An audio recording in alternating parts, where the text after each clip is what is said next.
ورحمة الله وبركاته.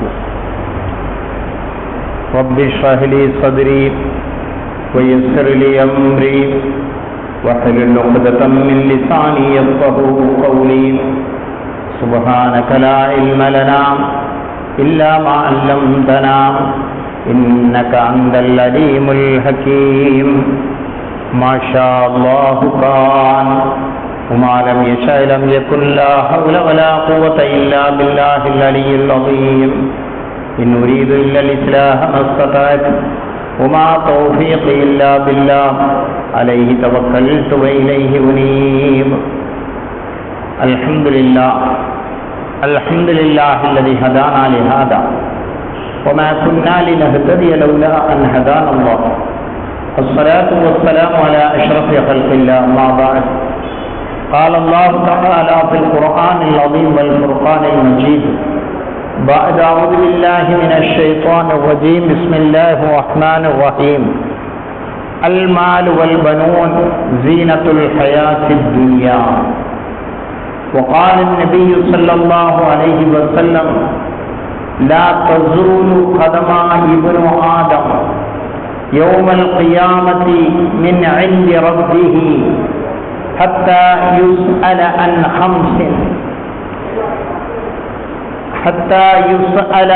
خمس عن عمره فيما أفناه وعن شبابه فيما أبلاه وماله من أين اكتسبه وفيما أنفقه وماذا عمل فيما علم أو كما قال عليه الصلاة والسلام. அளவற்ற அன்பாளனும் அளவற்ற அருளாளனுமாகிய அல்லாஹுவை போற்றி அஷ்ரஃபுல் ஹல்க் நபி முஹம்மது முஸ்தபா ஸல்லல்லாஹு அலைஹி வஸல்லம் அவர்களை வாழ்த்தி அவர்களின் வழிதனை வழுவாது நழுவாது பின்பற்றி ஒழுகிய உத்தம சஹாபா பெருமக்கள், சத்திய சீலர்கள், சன்மார்க்க போதகர்கள், சமுதாயத்திற்காக தம்மை அர்ப்பணித்துக் கொண்ட தியாக செம்மல்கள் ஆகியோரின் நல்லாசிதனை ஆசித்தவனாய் இந்த ஜும்மாவினுடைய சிறிய உரையினை ஆரம்பம் செய்கின்றேன். கண்ணியத்திற்கும் மிகுந்த மேன்மைக்கும் உரித்தான எனதருமை இஸ்லாமிய பெரியோர்களே, இனிய இஸ்லாத்தின் வாழ்வுக்கும் தாழ்வுக்கும் பொறுப்பேற்றிருக்கின்ற வாலிபத் தோழர்களே, இளைஞர்களே, ஃபர்லான கடமையான வெள்ளிக்கிழமை ஜும்மாவினுடைய தொழுகையை தொழுவதற்காகவும் சொல்லப்படுகின்ற விஷயங்களை கேட்பதற்காகவும் கேட்கப்படுகின்ற பிரார்த்தனைகளுக்கு ஆமீன் சொல்வதற்காகவும் அதன் ஆரம்ப வக்திலேயே வந்த நம்மை அல்லாஹ் கபூல் செய்வானாக. நமது எண்ணங்களை எல்லாம் ஹாசிலாக்கி தந்தருள்வானாக. நமது ஹலாலான எல்லா முராதுகளையும் அல்லாஹ் ஹாசிலாக்கி தந்தருள்வானாக. எல்லா விதமான ஆபத்துகள், முசீபத்துகள், கஷ்டங்கள், நோய் நொடிகள், துன்பங்கள், சோதனைகள் ஆகியவைகளை விட்டு நம்மையும் நம்மை நேசிப்பவர்களையும் நாம் நேசிப்பவர்களையும் அல்லாஹ் பாதுகாக்குவானாக. சொல்வதையும் கேட்பதையும் சாலிகான அமலாக நம்மவர்களிடமிருந்து கபூல் செய்வானாக. சொல்வதையும் கேட்பதையும் வாழ்வில் நடைமுறைப்படுத்த எனக்கும் உங்களுக்கும் தௌஃபீக் செய்தருள்வானாக. ஆபியத்தோடு ஆரோக்கியத்தோடு நீண்ட ஆயுளை நமக்கும் நம்மை நேசிப்பவர்களுக்கும் நாம் நேசிப்பவர்களுக்கும் அல்லாஹ் நசீபாக்கி வைப்பானாக என்ற நல்ல பிரார்த்தனையோடு கண்ணியத்திற்கும் மிகுந்த மேன்மைக்கு முடித்தான எனதருமை இஸ்லாமிய பெரியோர்களே, அன்பு சகோதரர்களே, பிள்ளைகள் மீது நாம் வைக்கக்கூடிய அளவுக்கு அதிகமான பாசமும் அதனால் ஏற்படும் நாசமும் என்ற அந்த மகுடத்தின் கீழ் ஒரு சில தகவல்களை இன்றைய ஜும்மாவில் உங்களோடு பகிர்ந்து கொள்ள ஆசைப்படுகிறேன். வல்லான் அல்லாஹ் நல்ல விஷயங்களை கேட்பதற்கும் அதன்படி வாழ்வதற்கும் நம் அனைவர்களுக்கும் அல்லாஹ் தௌஃபீக் செய்தருள்வானாக. அருமை நாயகம் நபி முஹம்மது முஸ்தபா ஸல்லல்லாஹு அலைஹி வஸல்லம் அவர்கள் ஒரு ஹதீஸிலே சொல்வார்கள், நாமும் அடிக்கடி சொல்லியும் இருக்கிறோம், கேட்டும் இருக்கிறோம். கண்மணி நாயகம் சொன்னார்கள், லா தஸூலு கதமா இப்னு ஆதம் யௌமல் கியாமத்தி மின் இன்தி ரப்பிஹி ஹத்தா யுஸ்அல அன் ஹம்ஸ். லா தஸூலு கதமா இப்னு ஆதம், ஒரு மனிதனுடைய வைத்த கால்கள் ஒரு ஜான் ஒரு அடி கூட அவனால் முன்னே நகர முடியாது. நாளை மறுமையில் இறைவனின் முன்னிலையில் அவன் நின்ற இடத்திலிருந்து ஒரு அடி கூட அவனால் நகர முடியாது.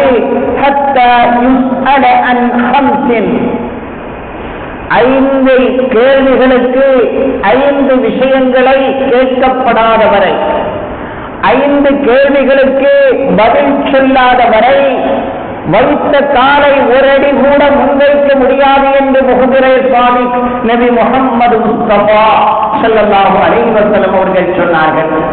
5 கேள்விகளுக்கு பதில் சொல்லாமல் நின்ற இடத்தை விட்டு அவன் நகரவே முடியாது. எந்த கேள்விகள்? ஒன்று, அன் உம்ரிஹி ஃபீமா அப்னா, அவனுடைய ஆயுளை பற்றி, அவனுடைய வாழ்நாளை பற்றி அல்லாஹ் கேட்பான். வாழுகிற பாக்கியத்தை 60, 70, 80, 100 ஆண்டுகள் உனக்கு தந்தேனே, எப்படி அதை செலவழித்தாய்? வாழ்வை எப்படி கழித்தாய்? உனது வாழ்வு எப்படி கழிந்ததை நீ எப்படி கழித்தாய் என்று அவனுடைய இவ்வுலக வாழ்வை பற்றி அல்லாஹ் முதலிலே கேட்கிறான். இரண்டாவதாக, வஅன் ஷபாபிஹி ஃபீமா அப்லா, வாழ்வு என்றாலே மனிதனுக்கு ஏற்படுகின்ற 3 நிலைகளையும் அது எடுத்துக்கொள்ளும். மழலை பருவம், இளமை பருவம், முதுமை பருவம், 3 பருவங்களை உள்ளடக்கியதுதான் மனித வாழ்வாக இருக்கிறது. அந்த 3 பருவங்களையும் அது எடுத்துக் கொண்டிருந்தாலும் கூட மனித வாழ்வின் மகத்தான பருவம் இளமை பருவம், வாலிப பருவம். எனவே வாலிப பருவத்தை பற்றி தனியாக ஒரு கேள்வி. வஅன் ஷபாபிஹி ஃபீமா அப்லா, உனது வாலிபத்தை நீ எப்படி செலவு செய்தாய்? வாலிப வயதில், முறுக்கேறிய வயதில், ரத்தம் சூடாக ஓடுகின்ற, எதற்கும் துணிந்த அந்த வயதில் அந்த பருவத்தை நீ எப்படி செலவு செய்தாய்? வாலிபத்தை நீ எப்படி செலவு செய்தாய்? வாழ்நாளை எப்படி செலவு செய்தாய்? இரண்டாவதாக, வாலிபத்தை நீ எப்படி செலவு செய்தாய்? இதற்கும் நாம் பதில் சொல்லியாக வேண்டும். என் வாலிப வயதில் நான் இப்படி நற்கர்மங்கள் செய்தேன், நல்ல காரியங்கள் செய்தேன் என்று நமது வாலிபத்தில் செய்த அந்த விஷயங்கள் அல்லாஹுவின் முன்னிலையில் எடுத்துச் சொல்லாத வரை நமது கால்களை ஒரு அடி கூட முன்வைக்க முடியாது என்று நபி முஹம்மது முஸ்தபா ஸல்லல்லாஹு அலைஹி வஸல்லம் அவர்கள் சொல்லிவிட்டு, மூன்றாவதாக வஅன் மாலிஹி, அவனுடைய பொருளை பற்றி நாளை கேட்கப்படும், அவனுடைய செல்வத்தை பற்றி நாளை கேட்கப்படும். மின் ஐன இக்தஸபஹு வ ஃபீமா அன்ஃபகஹு, செல்வத்தை பற்றி 2 கேள்விகள். மின் ஐன இக்தஸபஹு, உனக்கு நீ செலவு செய்தாயே அந்த செல்வங்களை நீ எப்படி சம்பாதித்தாய்? நீ எப்படி அந்த பொருளை ஈட்டினாய்? ஆகுமான வழியிலா, நல்ல வழியில் தானா? உடல் உழைப்பு செய்து சம்பாதித்து வேர்வை சிந்தி அல்ல நீ அதை சம்பாதித்தாயா?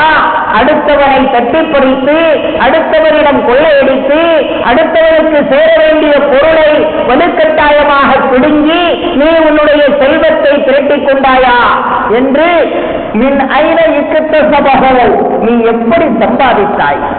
உன்னுடைய வாழ்வாதாரத்தினுடைய அந்த துறை எப்படி இருந்தது? நீ எப்படி சம்பாதித்தாய்? அதை பற்றி ஒரு கேள்வி. சம்பாதித்தது நல்ல வழியாக இருந்தாலும் கூட வஃபீமா அன்ஃபகஹு, இரண்டாவது கேள்வி, அதை நீ எப்படி செலவு செய்தாய்? நல்ல வழியில் சம்பாதித்தாலும் பிரச்சனை இல்லை, ஆனால் செலவு செய்தது நல்ல வழியில் தானா? கொடுக்க வேண்டியவர்களுக்கு கொடுத்தாயா? ஜக்காத்தை கொடுத்தாயா? தான தர்மங்கள் கொடுத்தாயா? உனக்கு கடமைப்பட்ட உன்னுடைய மனைவி மக்களுக்கு நிறைவாக செலவு செய்தாயா? வஃபீமா அன்ஃபகஹு, எந்த விஷயத்தில் அந்த செல்வத்தை நீ செலவு செய்தாய் என்று செல்வத்தை பற்றி 2 கேள்விகள். செல்வத்தை பற்றி 2 கேள்விகள். அந்த 2 கேள்விகளுக்கும் பதில் சொல்லாதவரை மொத்தம் 5 கேள்விகளில் செல்வத்தை பற்றிய 2 கேள்விகள். அன்பான அல்லாஹ்வின் நல்லடியார்களே, அன்பு சகோதரர்களே, நாம் செல்வத்தை பற்றி நம்மிடத்திலே கேட்டால் என்னுடைய சம்பாத்தியமும் ஹலால், நான் உரிய முறையில் தான் அதை செலவு செய்கிறேன் என நெஞ்சை நிமிர்த்தி சொல்லுகிற அளவுக்கு தைரியமும் பக்குவமும் நம்மில் எத்தனை பேர்களிடத்திலே இருக்கிறது என்பதை நாம் இப்பொழுது சீர்தூக்கி சிந்தித்து பார்க்க கடமைப்பட்டிருக்கிறோம். அன்பான அல்லாஹ்வின் நல்லடியார்களே, அன்பு சகோதரர்களே, அருள்மறை குர்ஆனில் சூரத்துல் கஹ்ஃப் 18ஆம் அத்தியாயம் வெள்ளிக்கிழமை தோறும் ஓதுவது சுன்னத்தாக இருக்கிறது, ஓதுவது மிகச் சிறப்பாக இருக்கிறது. அந்த கஹ்ஃப் சூராவினுடைய மகத்துவத்தை நாம் ஏற்கனவே பலமுறை சொல்லி இருக்கிறோம். அப்படி அந்த கஹ்ஃப் சூராவில் 46வது வசனத்தில் அல்லாஹ் சொல்வான், அல் மால் வல் பனூன் ஜீனத்துல் ஹயாத்தித் துன்யா. அல் மால் வல் பனூன், அல் மால் பொருட்களும், வல் பனூன் பிள்ளைகளும் இருக்கிறார்களே, செல்வமும் பிள்ளைகளும் இருக்கிறார்களே, ஜீனத்துல் ஹயாத்தித் துன்யா. அல் மால் வல் பனூன ஜீனத்துல் ஹயாத்தித் துன்யா, இந்த உலக வாழ்வினுடைய அலங்காரமாக இருக்கிறது என்று அல்லாஹ் ரப்புல் ஆலமீன் சொல்லி காட்டுகிறான். நமக்கு அல்லாஹ் வழங்கி இருக்கக்கூடிய செல்வங்களான பிள்ளைகள் இருக்கிறார்களே, அதுபோல செல்வம் இருக்கிறதே, நம்முடைய பிள்ளைகளும் சரி, நமக்கு அல்லாஹ் வழங்கி இருக்கக்கூடிய செல்வமும் சரி, இந்த 2மே ஜீனத்துல் ஹயாத்தித் துன்யா, உலக வாழ்வினுடைய அலங்காரம் என்று அல்லாஹ் ரப்புல் ஆலமீன் அருள்மறை குர்ஆனிலே சொல்லி காட்டுகிறான். என்றால் அலங்காரமாக அல்லாஹ் நமக்கு வழங்கி இருக்கக்கூடிய நமது பிள்ளைகளை நாம் வளர்த்த வேண்டிய முறையில், பரிபாலிக்க வேண்டிய முறையில், அவர்களுக்கு கல்வி கற்பித்துக் கொடுக்க வேண்டிய முறையில் கல்வியும் ஒழுக்கமும் கற்பித்து கண்ணும் கருத்துமாய் தீனுக்கும் துன்யாவுக்கும் பலன் தரக்கூடிய பிள்ளைகளாய் அந்த பிள்ளைகளை நாம் வளர்த்திருக்கிறோமா என்பதை நாம் சிந்திக்க கடமைப்பட்டிருக்கிறோம். அன்பானவர்களே, கண்மணி நாயகம் நபி முஹம்மது முஸ்தபா ஸல்லல்லாஹு அலைஹி வஸல்லம் அவர்கள் சொல்வார்கள், அத்திபு அவுலாதக்கும், அத்திபு அவுலாதக்கும், உங்கள் பிள்ளைகளுக்கு நீங்கள் கற்றுக் கொடுங்கள், அலா ஸலாசி ஹிசால், சிறு வயதிலேயே, சின்ன பருவத்திலேயே, அலா ஸலாசி ஹிசால், 3 குணங்களை அவர்களுக்கு நீங்கள் கற்றுக் கொடுங்கள். அது அவர்களுக்கு பலன்படும், அவர்களுடைய தீனுக்கும் அவர்களுக்கு பலன்படும், அவர்களுடைய துன்யாவுக்கும் அவர்களுக்கு பலன்படும், நாளை ஆகிரத்திலும் அவர்களுக்கும் பலன்படும், நாளை மறுமையில் அது உங்களுக்கும் பலனாக இருக்கும். உங்கள் பிள்ளைகளை சீரிய முறையில் இந்த கல்வி ஞானங்களை கொடுத்து நீங்கள் வளர்த்தீர்களானால் அது உங்களுக்கும் கூட நாளை பலன்படும். எனவே அத்திபு அவுலாதக்கும் அலா ஸலாசி ஹிசால், 3 குணங்களை உங்கள் பிள்ளைகளுக்கு நீங்கள் கற்றுக் கொடுங்கள். ஒரு குணம் என்ன? ஹுப்பி நபியிக்கும், உங்கள் நபியினுடைய நேசத்தை அவர்களுக்கு நீங்கள் கற்றுக் கொடுங்கள். அருமை நாயகம் நபி முஹம்மது முஸ்தபா ஸல்லல்லாஹு அலைஹி வஸல்லம் அவர்கள் எப்படி வாழச் சொன்னார்கள், எப்படி உடை அணிய சொன்னார்கள், எப்படி உண்ணச் சொன்னார்கள், எப்படி வியாபாரம் செய்ய சொன்னார்கள், அவர்கள் சொல்லாத எந்த விஷயமும் இல்லை.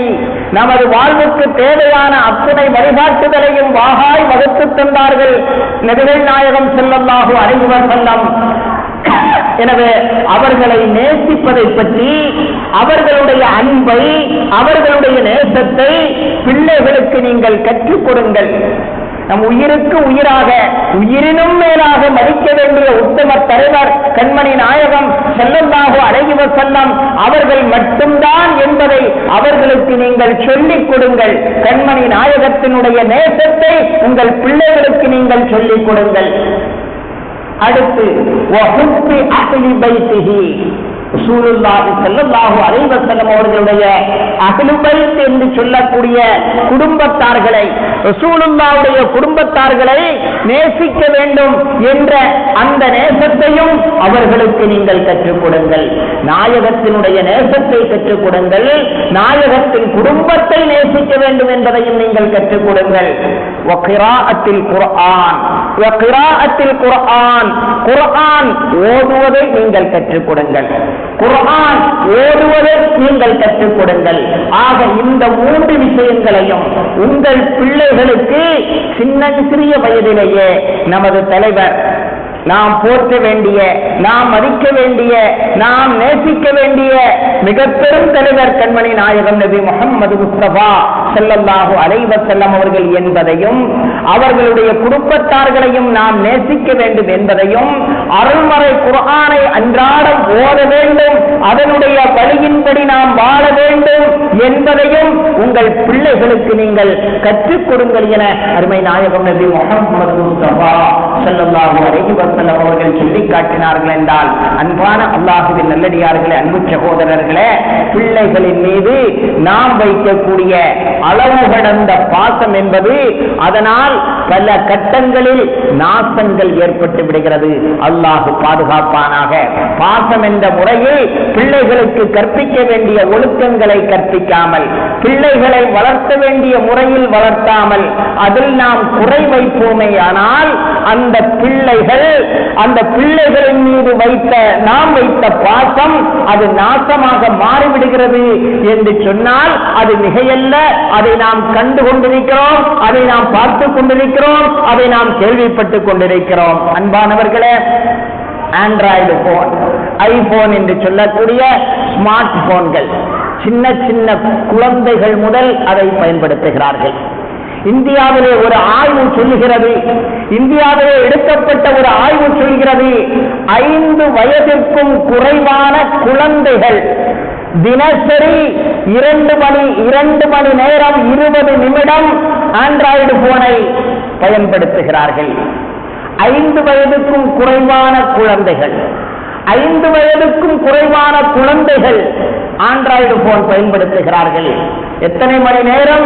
தினசரி சராசரியாக பார்த்தால் 2 மணி நேரம் 20 நிமிடம் ஸ்மார்ட் போன் பயன்படுத்துகிற குழந்தைகள் இந்தியாவில் இருக்கிறார்கள் என்று சொல்லப்படுகிறது என்றால், அன்பான அல்லாஹ்வின் நல்லடியார்களே, அன்பு சகோதரர்களே, இந்த பிள்ளைகளினுடைய எதிர்காலம், இந்த பிள்ளைகளினுடைய ஆரோக்கியம், இந்த பிள்ளைகளினுடைய கண் பார்வை எந்த அளவுக்கு பின்னால் பாதிக்கப்படும், இந்த பிள்ளைகளினுடைய மனம் எந்த அளவுக்கு இறுகி போகும், இந்த பிள்ளைகளினுடைய மனம் எந்த அளவுக்கு குடும்ப பற்றும் பாசமும் அற்றதாய் மாறிப்போகும் என்பதை நிதர்சனமாக இந்த உலகம் கண்டுகொண்டு வருகிறது. இந்த உலகம் கண்டுகொண்டு வருகிறது. அருமை நாயகம் நபி முஹம்மது முஸ்தபா ஸல்லல்லாஹு அலைஹி வஸல்லம் அவர்களை பற்றி சொல்கிற பொழுது புகாரி முஸ்லிமிலே பதிவு செய்யப்பட்ட தகவல், கான யக்ரஹுன் நௌம், ரசூலுல்லாஹி ஸல்லல்லாஹு அலைஹி வஸல்லம் அவர்கள் கான யக்ரஹுன் நௌம கப்லல் இஷா, இஷாவுக்கு முன்னால், இஷா வாங்கு சொல்வதற்கு முன்னால் தூங்குவதை வெறுப்பவர்களாக ஆயிருந்தார்கள். இரவு தோன்றியவுடனே தூங்க மாட்டார்கள். இஷாவுக்கு முன்னால் தூங்க மாட்டார்கள். இஷாவுக்கு முன்னால் தூங்குவதை வெறுப்பவர்களாக ஆயிருந்தார்கள். வல் ஹதீஸ பஅதஹா, அதே நேரத்தில் இஷாவுக்கு பின்னால் தேவையற்ற பேச்சுக்கள், தேவையற்ற அரட்டை அடிப்புகள், தேவையற்ற சாட்டிங்குகள், தேவையற்ற மொபைல் பார்வைகள் என்று தேவையற்ற விஷயங்களை பார்த்தும் பேசியும் சாட்டிங் செய்தும் நேரத்தை போக்குவதை வெறுப்பவர்களாக ஆயிருந்தார்கள் என்ற தகவல் 1400 ஆண்டுகளுக்கு முன்னால் கண்மணி நாயகம் நபி முஹம்மது முஸ்தபா ஸல்லல்லாஹு அலைஹி வஸல்லம் அவர்கள் வகான யக்ரவுல் ஹதீஸ பஅதல் இஷா, இஷாவுக்கு பின்னால் பேசிக் கொண்டிருப்பதை ரசூலுல்லாஹி ஸல்லல்லாஹு அலைஹி வஸல்லம் அவர்கள் வெறுப்பவர்களாக ஆயிருந்தார்கள் என்ற தகவல் புகாரி முஸ்லிமிலே பதிவு செய்யப்பட்டிருக்கிறது என்றால், அன்பான அல்லாஹ்வின் நல்லடியார்களே, அன்பு சகோதரர்களே, நமது பிள்ளைகள், நமது சகோதரர்கள் எத்தனை மணிக்கு தூங்குகிறார்கள்? இன்றைய காலகட்டத்தில் நமது பிள்ளைகள் எத்தனை மணிக்கு தூங்குகிறார்கள் என்பதை நாம் பரிசோதிக்க, சிந்திக்க, அது சம்பந்தமாக நாம் கவலைப்பட வேண்டும். அல்லாஹ் ரப்பல் ஆலமீன் நமக்கு ஜீனத்தாக தந்திருக்கக்கூடிய அந்த பிள்ளைகள், நமது பிள்ளைகளினுடைய தூக்கம், இரவு நேரத்தில் எத்தனை மணிக்கு அவர்கள் தூங்குகிறார்கள், நமது பிள்ளைகளினுடைய கைகளில் இருக்கக்கூடிய ஸ்மார்ட் போன், அதில் அவர்கள் என்ன பார்க்கிறார்கள், அதில் அவர்கள் என்ன செய்கிறார்கள். நம்மில் பலர்களும் ஒரு வரட்டு கௌரவம் போல அதை நினைக்கிறோம். அடுத்த வீட்டு பிள்ளைகள், அவன் ஸ்மார்ட் போன் வைத்திருக்கிறான், விலை கூடிய போன் வைத்திருக்கிறான், ₹1,00,000 உள்ள போன் வைத்திருக்கிறான் என்று நாமும் என்ன குறைந்தவர்களா, நமக்கும் நல்ல வருமானம் தானே வருகிறது என நாமும் அந்த பிள்ளைகளுக்கு பொருட்களை வாங்கி கொடுக்கிறோம். இந்தியாவிலே எடுக்கப்பட்ட கணக்கின்படி 70% மேற்பட்ட டீனேஜர்கள், இளவயது பிள்ளைகள் பெற்றோர்களிடமிருந்து ஆன்லைன் செயல்பாட்டை மறைக்கிறார்கள்.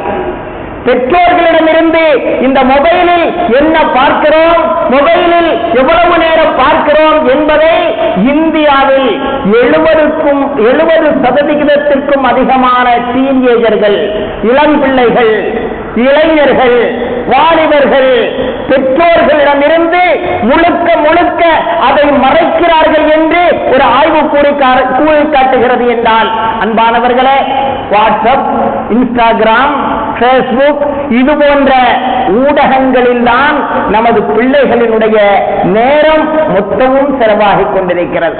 ஏதாவது ஒரு வீட்டில் ஏதாவது ஒரு இளைஞன், நம்முடைய மகனாக இருக்கட்டும், நம்முடைய சகோதரனாக இருக்கட்டும், நமது பேரப்பிள்ளைகளாக இருக்கட்டும், குர்ஆன் ஓதுவதை எடுத்து பார்த்திருக்கிறீர்களா?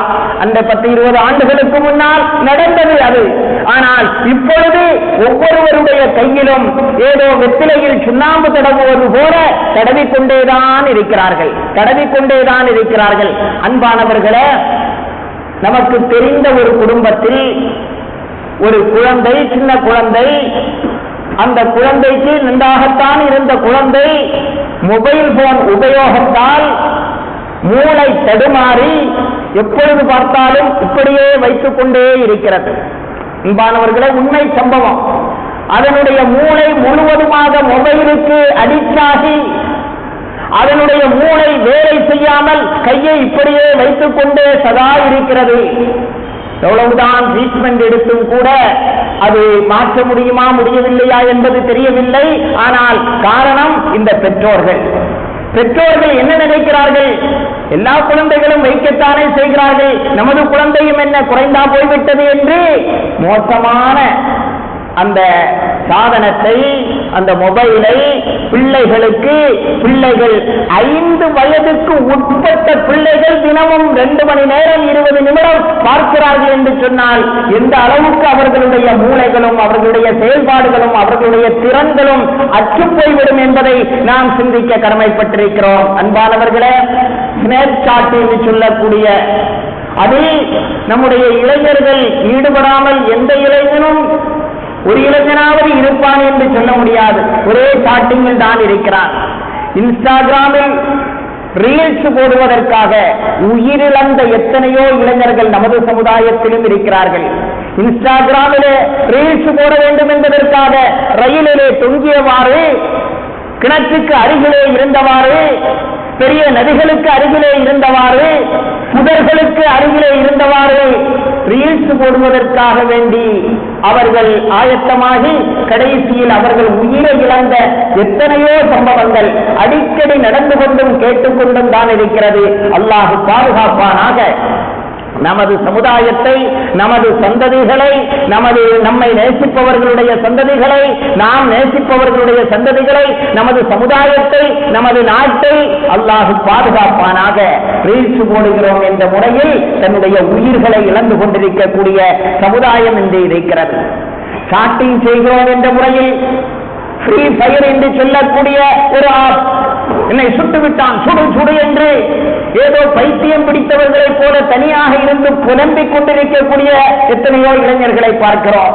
இந்த ஃப்ரீ ஃபயர் ஆரம்பத்திலே வந்த நேரத்தில் எத்தனையோ பெற்றோர்கள் பதறி அடித்துக் கொண்டு தூங்கி இருந்தவர்கள் கதவை திறந்து ஏதோ கள்ளன் திருடன் நுழைந்து விட்டானா, சுடுகிறான், சுட்டுவிடு, இதோ என்னை சுட்டுவிட்டான் என்றெல்லாம் இளைஞர்கள் பாதிராவில் நடுநிசி ராத்திரியில் 12 மணிக்கு 12 மணியையும் தாண்டி இப்படி விளையாடி கொண்டிருக்கக்கூடிய இந்த காலகட்டத்தில் கல்வியில் எந்த அளவுக்கு இந்த சமுதாயம் கவனம் செலுத்துகிறது, இவன் காலேஜுக்கு போனாலும் இவன் ஸ்கூலுக்கு போனாலும் எப்படி கல்வியிலே கவனம் செலுத்த முடியும்? இந்த மொபைல் போனை வாங்கி கொடுத்த அந்த பாவமும் குற்றமும் தீமையும் கண்டிப்பாக பெற்றோர்களுக்கு தான் சேரும் என்ற அந்த உணர்வு, அந்த எச்சரிக்கை ஒவ்வொரு பெற்றோர்களிடத்திலும் வர வேண்டும். பாசம் என்ற முறையில் பிள்ளைகளை நாசமாக்கிவிடக் கூடாது. அல்லாஹ் நம்மை பாதுகாப்பானாக. அன்பான அல்லாஹுவின் நல்லடியார்களே, அன்பு சகோதரர்களே, 67% ஆண்கள், இவை அனைத்தும் ஆய்விலே முடிவு செய்யப்பட்ட தகவல்கள், பல்வேறு ஆய்வுகளின் மூலம் வெளிவந்த தகவல்களை உங்களுக்கு சொல்லிக் கொண்டிருக்கிறேன். இந்தியாவில் 67% ஆண்கள் மோசமான பிக்சர்களைத்தான் இந்த ஸ்மார்ட் போன்களிலே பார்த்துக் கொண்டிருக்கிறார்கள், ஆபாச படங்களைத்தான் பார்த்துக் கொண்டிருக்கிறார்கள். 67% ஆண்கள், 33% பெண்கள் பேஸ்புக்கிலும் வாட்ஸ்அப்பிலும் இன்ஸ்டாகிராமிலும் இது போன்ற ஆப்புகளில் எல்லாம் ஆபாச படங்களைத்தான் 67% ஆண்களும் 33% பெண்களும் பார்த்துக் கொண்டிருக்கிறார்கள் என ஒரு ஆய்வினுடைய முடிவு சொல்லுகிறது என்றால், அருமை நாயகம் நபி முஹம்மது முஸ்தபா ஸல்லல்லாஹு அலைஹி வஸல்லம் அவர்கள் சொல்வார்கள், அல் ஹயாஉ ஷுஅபத்துன் மினல் ஈமான். ஆபாச படங்களை பார்த்து வெட்கமிழந்து வெட்கம் கெட்டு நடக்கக்கூடிய இந்த சமுதாயத்திற்கு மத்தியில் 1400 ஆண்டுகளுக்கு முன்னால் கண்மணி நாயகம் நபி முஹம்மது முஸ்தபா ஸல்லல்லாஹு அலைஹி வஸல்லம் அவர்கள் சொன்னார்கள், அல் ஹயாஉ ஷுஅபத்துன் மினல் ஈமான். வெட்கம் என்பது ஈமானுடைய ஒரு கிளையாக இருக்கிறது, ஈமானுடைய ஒரு கிளையாக வெட்கம் இருக்கிறது என்று சொன்னார்களே. அந்த வெட்கம் இழந்த சமுதாயமாக, வெட்கம் இழந்தவர்களாக ஆண்களும் பெண்களும் மாறி வரக்கூடிய ஒரு மோசமான காலகட்டத்திலே நாம் இருந்து கொண்டிருக்கிறோம். அன்பானவர்களே, உண்ணுவதற்கு உணவில்லாவிட்டாலும் கூட, உடுத்துவதற்கு உடை இல்லாவிட்டாலும் கூட, அவன் சில வேளை உடுத்திய உடை கிழிந்திருக்கலாம், அவனுக்கு உண்ணுவதற்கு கூட வீட்டிலே சரிவர உணவிருக்காது. அப்படிப்பட்ட குடும்பத்தில் உள்ளவர்களும் கூட இந்தியாவில் சுமார் 81% செல்போன் உபயோகப்படுத்துகிறார்கள். சாதாரண செல்போன் உபயோகப்படுத்துவதில், செல்போன் என்பது அத்தியாவசியமான ஒன்றாக மாறிவிட்ட இந்த சூழலில் சாதாரண செல்போன் பயன்படுத்துவதிலே தவறில்லை. ஸ்மார்ட் போன் 81% பேர்கள் ஆண்ட்ராய்டும் ஐபோனும் போன்ற ஸ்மார்ட் போன்கள் இருக்கிறது. 81% பேர்கள் இந்தியாவில் அதை பயன்படுத்துகிறார்கள்.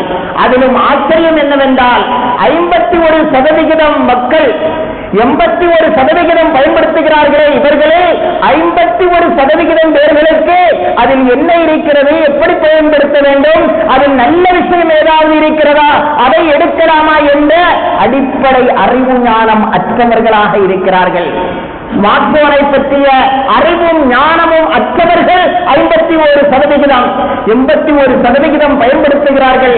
51% அடிப்படை ஞானமற்றவர்களாக இருக்கிறார்கள். அன்பானவர்களே, பெரியவர்களாக இருக்கக்கூடிய நீங்கள் 35 வயதில் உங்களுக்கு என்னென்ன விஷயங்கள் தெரிய வருமோ, தெரிந்ததோ அந்த விஷயங்கள் இப்பொழுது 15 வயது பிள்ளைக்கே தெரிகிறது. பிஞ்சிலே பழுத்தது என்று சொல்வார்கள். பிஞ்சிலே பழுத்தால் ஒன்றுக்குமே அது உதவாமல் ஆகி போய்விடும். 35 வயதில் ஒரு காலத்திலே சராசரி மனிதர்களுக்கு தெரிந்த அந்த விஷயங்களும் அந்த விஷயங்கள் எல்லாம் இன்று சாதாரணமாக 15 வயது சிறுவனுக்கு தெரிகிறது என்றால் அவனுக்கு சொல்லிக் கொடுத்தது யார், அவனை இப்படி சீரழித்தது யார்? நாம் பணம் கொடுத்து வாங்கி கொடுத்த அந்த ஸ்மார்ட் போன் தான் என்பதை நாம் மறுக்க இயலாது. அல்லாஹ்விடத்திலே பதில் சொல்ல நாம் கடமைப்பட்டிருக்கிறோம். அதனால்தான் ஆரம்பத்திலே சொன்ன ஹதீஸிலே சொன்னேன், லா தஸூலு கதமா இப்னு ஆதம் யௌமல் கியாமா மின் இன்தி ரப்பிஹி ஹத்தா யுஸ்அல அன் ஹம்ஸ். 5 கேள்விகளுக்கு பதில் சொல்லாதவரை, அந்த 5 கேள்விகளின் 2 கேள்வி என்ன? வஅன் அன் மாலிஹி மின் ஐன இக்தஸபஹு வ ஃபீமா அன்ஃபகஹு. நீ சம்பாதித்த பொருளை எப்படி சம்பாதித்தாய், அதை நீ எப்படி செலவு செய்தாய்? 2 லட்சம் ரூபாய்க்கு நான் ஸ்மார்ட் போன் எனது மகனுக்கு வாங்கி கொடுத்தேன் என அல்லாஹ்விடத்திலே நாம் பதில் சொல்ல முடியுமா? எதற்காக வாங்கி கொடுத்தாய்? அதில் ஏதோ நல்ல விஷயங்கள் இருக்கிறது, நிறைய தப்சீர்கள் இருக்கிறது, ஹதீஸ் எல்லாமே இருக்கிறது, நல்ல விஷயங்களும் நிறைய இருக்கிறது. ஆனால் நல்ல விஷயங்களை எதுவும் நம்முடைய இளைஞர்களுக்கு தெரியுமா என்றால் அப்படி ஒன்று இருப்பதே அவர்களுக்கு தெரியாது. அவர்களுக்கு தெரிந்ததெல்லாம் வேறு ஏதோ விஷயங்கள் தெரிந்திருக்கிறது. அவர்களை இப்படி சீரழிவுக்கு ஆளாக்கிய குற்றமும் அந்த பாவமும் பெற்றோர்களைத்தான் வந்து சேரும் என்பதிலே எந்த விதமான சந்தேகமும் இல்லை. அன்பானவர்களே, சிலர்கள் சொல்வார்கள், என்னுடைய பிள்ளைகள் எல்லாம் ஹஜரத் நீங்கள் நினைப்பது போலல்ல, ரொம்ப டீசென்டானவர்கள், அவர்கள் தப்பான ஆப்புகளிலும் சாட்டிங்களில் எல்லாம் ஒன்றும் இறங்க மாட்டார்கள். 5 நேரம் பள்ளிக்கு போய் பள்ளியில் வந்து அதைத்தான் பார்த்துக் கொண்டிருக்கக்கூடியவர்களும் உண்டு. அது வேறு விஷயம். அவர்கள் பள்ளிக்கு போகிறார்கள், சரியாக ஜும்மாவுக்கு போகிறார்கள், பயானுக்கு போகிறார்கள், தொழுகைக்கெல்லாம் போகிறார்கள். நீங்கள் நினைப்பது போல எனது பிள்ளைகள் தப்பான சாட்டிங்கும் தப்பான ஆப்புகளையும் அவர்கள் உபயோகப்படுத்தவே மாட்டார்கள் என்று சொல்லி லட்சக்கணக்கான ரூபாய் கொடுத்து ஸ்மார்ட் போன் வாங்கி கொடுக்கிறோமே, இவர்களுடைய நிலை எப்படி இருக்கிறது என்றால், ஒரு பெரிய அறிவியல் அறிஞன் சொன்னான், நடைபயிலக்கூடிய ஒரு குழந்தையை நடுரோட்டிலே விட்டுவிட்டு அவன் ரோடை கிராஸ் செய்து அழகாக நம்முடைய வீட்டிற்கு வந்து விடுவான் என்று ஒரு குழந்தையை நடுரோட்டிலே விட்டுவிட்டு வருவது எவ்வளவு மடத்தனமோ அதைவிடவும் மடத்தனம் ஸ்மார்ட் போன்களை வாங்கி கொடுத்துவிட்டு என்னுடைய மகன் தவறான சாட்டுகளுக்கும் தவறான சைட்டுகளுக்கும் போக மாட்டான் என்று நம்புவதிருக்கிறது, அதைவிடவும் மடத்தனம் என ஒரு மிகப்பெரிய ஒரு அறிஞர் சொல்லி காட்டினார். அன்பானவர்களே, நடக்க தெரியாத நடைபெறக்கூடிய ஒரு குழந்தையை பஸ்ஸும் வாகனமும் போகக்கூடிய நடுரோட்டிலே விட்டுவிட்டு அந்த குழந்தை அழகாக ரோடை கிராஸ் செய்து நம்முடைய வீட்டுக்கு வந்துவிடும் என்று எவனாவது நம்புவானா?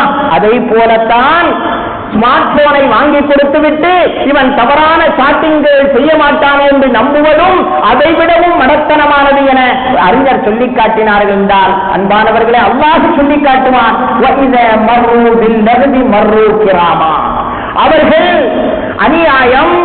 அநியாயம் ஆபாசம் இவைகளின் பக்கம் அவர்கள் சென்றால் அப்படியே அதை பார்க்காமல் கட்டுவிட்டு கடந்து சென்று விடுவார்கள் என்று 1400 ஆண்டுகளுக்கு முன்னால் 26ஆம் அத்தியாயம் 72வது வசனத்திலே அல்லாஹ் சொல்வான், நல்ல மக்கள், முத்தகீன்கள், இறையச்சமுடையவர்கள், அல்லாஹ்வை பற்றிய சிந்தனை உள்ளவர்கள், மறுமையை பற்றிய சிந்தனை உள்ளவர்கள், மரணத்தை பற்றிய பயம் உள்ளவர்கள், வீணான ஆபாசங்கள், கேளிக்கைகள் இவைகளுக்கு பக்கத்திலே ஒருவேளை போக வேண்டியது வந்தால் கண்ணியமான முறையிலே அந்த இடத்தை விட்டு அவர்கள் பாசாகி விடுவார்கள் என்று அல்லாஹ் மேன்மக்களை பற்றி முத்தகீன்களை பற்றி சொல்லி காட்டுகிறான். நமது ஒவ்வொரு பிள்ளைகளும் முத்தகீன்களாகவா இருக்கிறார்கள்? அப்படி அந்த சைட்டுகளுக்கு போகாமல், அந்த சாட்டிங்குகளை செய்யாமல், அந்த அவைகளை உபயோகப்படுத்தாமல் மிக கண்ணியமான முறையில் நல்ல விஷயத்திற்கு மட்டும்தான் உபயோகப்படுத்துவார்கள் என நமது பிள்ளைகளுக்கு நாம் எப்படி உத்தரவாதம் கொடுக்க முடியும்? அன்பான அல்லாஹ் நல்லடியார்களே, அன்பு சகோதரர்களே, எனவே இந்த விஷயத்தில் பெற்றோர்கள் கவனம் செலுத்த வேண்டும். அவர்கள் படிக்கிறார்கள், அவர்கள் வளருகிறார்கள், அவர்கள் சம்பாதிக்கிறார்கள், அவர்கள் சம்பாதித்து அவர்களுடைய பணத்தில் அவர்கள் மொபைல் வாங்குகிறார்கள் என்றால் அது வேறு விஷயம். ஆனால் நீங்கள் வாங்கி கொடுப்பது இருக்கிறது, அது சாதாரண செல்போன் என்பதை தவிர்க்க முடியாதது என்பதனால் ஒரு செல்போன் இருக்க வேண்டியதுதான், ஸ்மார்ட் போன் தான் இருக்க வேண்டும் என்ற எந்த அவசியமும் இல்லை. சாதாரண போனே போதுமானது. அதற்கு மீறி வாங்கி கொடுத்து பிள்ளைகள் செய்யக்கூடிய அத்தனை தவறுகளுக்கும் பெற்றோர்கள் தான் நாளை பதில் சொல்ல வேண்டும் என்று நாம் ஒவ்வொருவர்களும் என்ன கடமைப்பட்டிருக்கிறோம். அன்பான அல்லாஹ்வின் நல்லடியார்களே, அன்பு சகோதரர்களே, இந்தியாவில் உச்ச நீதிமன்றம், அதிலே சில நல்ல நீதிபதிகள் இருந்திருப்பார்கள். இந்த அடிப்படையில் இந்தியாவினுடைய உச்ச நீதிமன்றம் பாராளுமன்றத்திற்கு ஒரு கோரிக்கை வைத்தது. தப்பான, தவறான, மிக ஆபாசமான, வக்கிரமமான இந்த சில ஆப்புகள் இருக்கிறது, இவைகளை எல்லாம் தடை செய்ய வேண்டும் என ஒரு கோரிக்கை யார் வைக்கிறார்? உச்ச நீதிமன்றம் வைக்கிறது. பாராளுமன்றத்தில் யோக்கியமானவர்கள் இருப்பார்களா? அவர்களை பற்றித்தான் பல தடவை நாம் சொல்லி இருப்போம், எப்படிப்பட்டவர்கள் இந்த பாராளுமன்றத்தில் இருக்கிறார்கள் என. அவர்கள் கொடுத்த பதில் என்ன தெரியுமா? எங்களால் ஒன்றும் செய்ய முடியாது, இந்தியா என்பது சுதந்திரமான நாடு, அந்த ஆப்புகளை இயக்கக்கூடியவர்கள் எல்லாம் மேலை நாடுகளிலே இருக்கிறார்கள், எனவே எங்களால் அதை தடை செய்யவோ அதை வேறொன்றும் செய்யவோ முடியாது என இந்திய பாராளுமன்றம் உச்ச நீதிமன்றத்திற்கு பதில் கொடுத்தது என்றால், அன்பான அல்லாஹ்வின் நல்லடியார்களே, அன்பு சகோதரர்களே, நாடும் அரசும் எந்த பாதையை நோக்கி சென்று கொண்டிருக்கிறது என்பது ஏற்கனவே நமக்கு தெரிந்த விஷயம்தான். சென்ற வாரங்களில் கூட அதை பற்றி நாம் சொல்லி காட்டினோம். அல்லாஹ் நமது பிள்ளைகளை நாம் தான் பாதுகாக்க கடமைப்பட்டிருக்கிறோம், அன்பானவர்களே, நாம் என்ன நினைக்கிறோம்? மொபைல் வாங்கி கொடுத்தால் பிள்ளையின் மீது நமக்கு அன்பு இருக்கிறது என்ற அர்த்தம், பாசம் இருக்கிறது என்ற அர்த்தம். எனவே அதுதான் பாசத்தினுடைய அன்பினுடைய வெளிப்பாடு என்று நாம் நினைக்கிறோம். ஒரே ஒரு கதையை சொல்லி என் உரையை நிறைவு செய்கிறேன். அன்பானவர்களே, ஒரு மன்னர் இருந்தார். அவருக்கு திடீரென்று ஒரு சந்தேகம். அனைவர்களையும் மகிழ்ச்சியில், உலகத்தில் அனைவருக்கும் மகிழ்ச்சியை தரக்கூடியது எது, அனைவருக்குமே மகிழ்ச்சியை தரக்கூடிய பொருள் எது என்று ஒரு சந்தேகம். உடனே அவர் பொது அறிவிப்பு செய்தார். அந்த நாட்டு மக்களுக்கெல்லாம் சொன்னார், படித்தவர்கள், பாமரர்கள், அறிஞர்கள், சிறியவர்கள், பெரியவர்கள் யார் வேண்டுமானாலும் பங்கெடுக்கலாம். உலக மக்கள் அனைவருக்கும் மகிழ்ச்சியை தரக்கூடிய பொருள் எது என்று அறிந்து அந்த பொருளை அரண்மனையில் உள்ள கொலு மண்டபத்திலே கொண்டு வைக்க வேண்டும். 1000 பொற்காசுகள் பரிசு தரப்படும், இன்னும் ஏராளமான பரிசுகள் வழங்கப்படும் என்று ஒரு அறிவிப்பு செய்தார். ஒரு குறிப்பிட்ட நாளையும் சொல்லி இருந்தார். அனைவர்களும் போட்டியிலே பங்கெடுத்தார்கள்.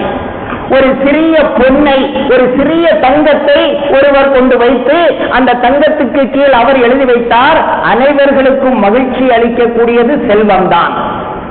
அடுத்து இன்னொருவர் ஒரு இசைக்கருவியை கொண்டு வைத்தார். இசைக்கருவியை கொண்டு வைத்துக் கொண்டு அந்த இசைக்கருவிக்கு கீழே எழுதி வைத்தார், அனைவர்களுக்கும் மகிழ்ச்சி அளிக்கக்கூடியது இசைதான். சாதாரணமாகவே நாம் பார்க்கிறோம், பாட்டு போடக்கூடிய பஸ்ஸிலே ஏறக்கூடாது என்றிருந்தாலும் கூட சில வேளைகளில் ஏறினால் அங்கே ஏதோ பாட்டு ஓடினால் நாம் ரசிக்காமல் நம்மை அறியாமலேயே நம்முடைய தலை ஆடுவதை பார்க்கிறோம். ஆக இசைக்கு எல்லோரும் மயங்கி விடுகிறார்கள், அது வேறு விஷயம். அந்த அடிப்படையில் இசைதான் அனைவர்களுக்கும் மகிழ்ச்சியை தரக்கூடியது என அவர் இசைக்கருவிக்கு கீழே எழுதி வைத்தார்.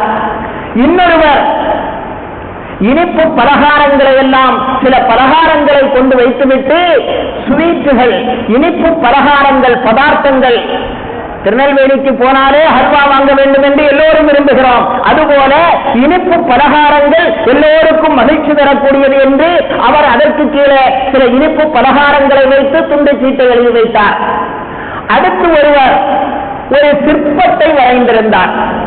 ஒரு தாய் அழக்கூடிய தன்னுடைய பிள்ளைக்கு சோறு ஊட்டுவது போல ஒரு சிற்பத்தை செய்து வைத்துவிட்டு அதற்கு கீழே எழுதியிருந்தார், அன்புதான் அனைவர்களுக்கும் மகிழ்ச்சியை தரக்கூடியது என. அதுபோல வெவ்வேறு சாதனங்கள், பொருட்கள் வைக்கப்பட்டது. அந்த தினத்திற்கு பிறகு மறுநாள் அரசர் வந்து அரசவையில் அந்த கொலு மண்டபத்திலே வந்து பார்த்தார். ஒவ்வொன்றாக பார்க்கிறார். தங்கம், சிறிய தங்கத்தை வைத்துக் கொண்டு செல்வம் தான் அனைவர்களுக்கும் மகிழ்ச்சியை தரக்கூடியது என எழுதப்பட்டிருந்தது. அவர் நினைத்தார், செல்வந்தர்களுக்கு எப்படி செல்வம் மகிழ்ச்சியை தரும்? பல கோடிகள் ஒருவனிடத்திலே இருக்கிறது என்றால் அவனிடத்திலே ஒரு 10 கிராம் தங்கத்தை கொண்டு கொடுத்தவுடன் அவன் மகிழ்ச்சி அடைந்து விடுவானா? அவனுக்கு அது ஒன்று மகிழ்ச்சி அளிக்காது. அதுபோல நோயாளிகளுக்கு எவ்வளவுதான் பெரிய கோடீஸ்வரர்களாக இருந்தாலும் அவர்களுக்கு ஏற்பட்ட நோயில் அந்த செல்வம் இருப்பதால் மகிழ்ந்து கொண்டிருப்பார்களா? அந்த நோயாளிகளுக்கு செல்வம் மகிழ்ச்சி அளிக்காது என அதை நிராகரித்து விட்டார். அடுத்து இசை எல்லோரையும் மகிழ்ச்சியில் ஆழ்த்தக்கூடியது என்று எழுதப்பட்டிருந்தது. அந்த இசைக்கருவிக்கு பக்கத்திலே சென்று அதை பார்த்துவிட்டு அவர் சிந்தித்தார், காது கேட்காதவர்களுக்கு எப்படி இசை மகிழ்ச்சி அளிக்க முடியும்? காது கேட்டால் தானே அந்த இசையை கேட்டு மயங்க முடியும். காது கேட்காதவர்களுக்கு இது எப்படி மகிழ்ச்சியை கொடுக்கும்? எனவே அதுவும் நிராகரிக்கப்பட்டது. இனிப்பு பதார்த்தங்கள் இருந்த அந்த இடத்திலே சென்றுவிட்டு இனிப்பான ஸ்வீட்டுகள் அனைவர்களுக்கும் மகிழ்ச்சி அளிக்கும் என்று எழுதப்பட்டிருந்தது. அவர் பார்த்தார், சர்க்கரை நோயாளிகள் இந்த இனிப்பை சாப்பிடுவார்களா? இனிப்பை சாப்பிடுவார்களா? நோயாளிகள் இனிப்பு பொருட்களை சாப்பிடுவார்களா? எனவே அவர்கள் அந்த இனிப்பும் அனைவர்களுக்கும் மகிழ்ச்சி அளிக்கக்கூடியது என்பது தவறு என்று அதுவும் நிராகரித்துவிட்டு அந்த சிற்பம் அதற்கு பக்கத்திலே சென்றார். ஒரு குழந்தைக்கு தாய் சோறூட்டுவது போல இருக்கிறது, இது என்ன என்று விளங்காமல் இதை வரைந்தது யார் என்று அந்த சிற்பியை கூப்பிட்டார். அந்த சிற்பியை கூப்பிட்டார். எலும்பும் தோலுமாக ஏழையான ஒருவன் வந்தான். நான் தான் இதை வரைந்தேன் என்று சொன்னான். இதனுடைய கருத்து என்ன என்று கேட்டார் மன்னர். அதாவது மன்னர் அவர்களே, அனைவர்களுக்கும் மகிழ்ச்சியை ஊட்டக்கூடியது, அவன் கண் பார்வையற்றவனாக இருந்தாலும் சரி, காது கேட்காதவனாக இருந்தாலும் சரி, கால் ஊனமுற்றவனாக இருந்தாலும் சரி, நோயாளியாக இருந்தாலும் சரி, ஆரோக்கியமானவனாக இருந்தாலும் சரி, ஏன் கால்நடையாக இருந்தாலும் கூட அனைத்திற்கும் மகிழ்ச்சியை ஊட்டக்கூடியது அன்புதான். அழக்கூடிய ஒரு குழந்தைக்கு ஒரு தாய் சோறூட்டுகிறாள். இது அன்பு, அன்புதான் அனைவர்களுக்கும் மகிழ்ச்சியை தரும் என அந்த சிற்பி சொல்ல அப்படியே சிந்தித்த மன்னர், ஆமாம் அதுதான் சரி என்று ஒத்துக்கொண்டு 1000 பொற்காசுகளையும் கொடுத்து அரசவையில் அவனுக்கு வேலையும் கொடுத்ததாக ஒரு கதை. அன்பானவர்களே, அன்பு என்பது எல்லோருக்கும் மகிழ்ச்சியை ஊட்டக்கூடியதுதான். ஆனால் அதே அன்பு விஷமாக மாறிவிடக்கூடாது, அதே பாசம் நாசமாக மாறிவிடக்கூடாது. அன்பு என்பது எந்த அளவுக்கு இருக்க வேண்டும், எது அன்பு என்பதை தெரிந்து நமது பிள்ளைகளுக்கு அந்த அன்பை ஊட்ட வேண்டும். எல்லாம் வல்ல அல்லாஹு ஜல்லஷானஹு வ தஆலா மார்க்கம் காட்டிய முறையில் நமது மக்களை வளர்ப்பதற்கு அல்லாஹ் நம் அனைவர்களுக்கும் தௌஃபீக் செய்தருள்வானாக. எல்லா விதமான ஆபாசங்களில் இருந்து நம்மையும் நமது சமுதாயத்தையும் நமது இளைஞர்களையும் அல்லாஹ் பாதுகாப்பானாக. எல்லா விதமான தீமைகளை விட்டும் அல்லாஹ் பாதுகாப்பானாக. ஆகியத்தோடு ஆரோக்கியத்தோடு நீண்ட நாள் வாழ்வதற்கு அல்லாஹ் நம் அனைவர்களுக்கும் தௌஃபீக் செய்தருள்வானாக. கடைசி காலம் வரை, கியாமத் நாள் வரை இஸ்ஸத்தோடும் கண்ணியத்தோடும் நமது சமுதாயம் இந்த இந்திய திருநாட்டில் களைத்தோங்க அல்லாஹ் தௌஃபீக் செய்தருள்வானாக என்ற நல்ல பிரார்த்தனையோடு நிறைவு செய்கிறேன். வ ஆகிரு தஅவானா அல்ஹம்துலில்லாஹி ரப்பில் ஆலமீன். அஸ்ஸலாமு அலைக்கும் வ ரஹ்மத்துல்லாஹி